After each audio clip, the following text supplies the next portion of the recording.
Today I'm presenting my 10-minute rule bill on digitally altered body image parts and making sure they're labelled. Now during this campaign I've had several questions that repeatedly come up, so I thought I'd do a very short video addressing some of these as they come through. The first one is, am I going to be penalised for airbrushing my selfies on my Instagram feed? Well, absolutely not. The aim is not to be cutting down on people who are touching up their wedding photos because they want them to look right. This is aimed at those using it for commercial purposes, the traditional advertisers, and indeed those social influencers who have a real big pull on influencing the way in which people perceive themselves.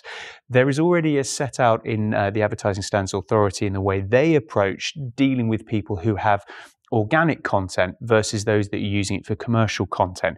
This bill is aimed at those with the commercial aspect.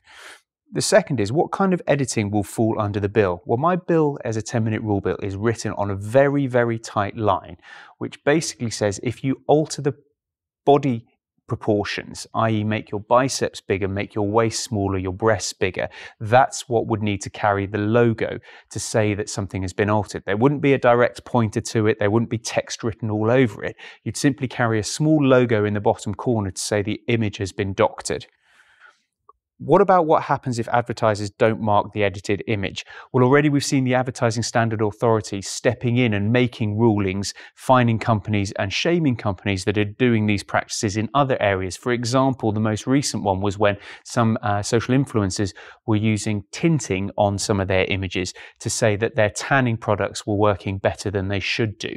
And so it's really important the ASA will be following this up. The next one is this another big state intervention on personal lives?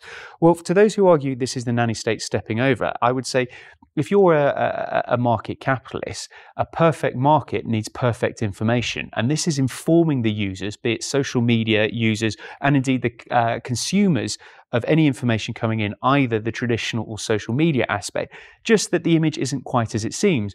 We have it already on video games when they're advertised, on political advertising. And I often give the example when we talk about going to rent or buy a house, you'd be able to change the lighting, you'd be able to repaint the walls, but fundamentally on the digital images, you couldn't make the kitchen bigger, the garden longer, the ceiling higher. That's what I'm trying to cut out. Is it really up to the government to intervene in the personal lives on how they look online? No, it's absolutely not, but it is there to protect people and make sure they are aware of the issues that could be at play here.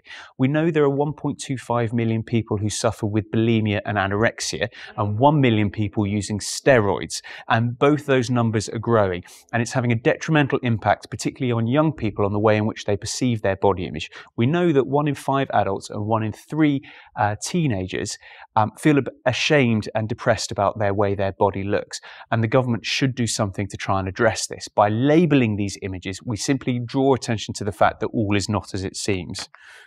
And if I'm an influencer, I enjoy showing off my body, will I be affected? Absolutely not. You won't be affected in being able to do that. You'll be simply asked if you are digitally manipulating your body part size and proportion, that you would have to carry a label on it, a little logo to say that's exactly what you've done. My actual hope over the whole campaign is we'd never need to see this logo because people would choose not to alter their image in the first place. I hope that's helpful in explaining a little bit about the bill.